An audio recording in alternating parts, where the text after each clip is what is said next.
আজকে হঠাৎ করে সকাল 6টার সময় আমার পেটে ব্যথা শুরু হয়। আমার পিত্তথলিতে পাথর আছে, হয়তো বা সেটার জন্য ব্যথাটা শুরু হয়েছিল। আর আমার দুলাভাই যেহেতু হসপিটালে অ্যাডমিট আর আমিও হসপিটালে, তার জন্য আমি সেই সময়টাতে কোনো দিকে মুভ করতে পারিনি। আর এখন আমি ঢাকা মেডিকেলে আসছিলাম। আসার পরে এখানে ডাক্তার দেখাইছি। ডাক্তার প্রাথমিক অবস্থায় কিছু মেডিসিন দিছে, মেডিসিন দেওয়ার পর বলছে যে আলট্রাসোনোগ্রাম করতে হবে। আলট্রাসোনোগ্রাম করানোর জন্য আজকে হলো শুক্রবার।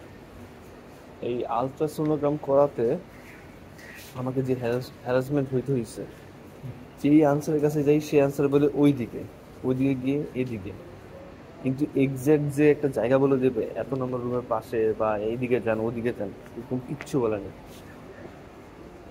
পুরা আধাটা ঘন্টা এরকম দৌড়াদৌড়ির পরে শেষ পর্যন্ত আমার পেট ব্যথাই ভালো হয়ে গেছে।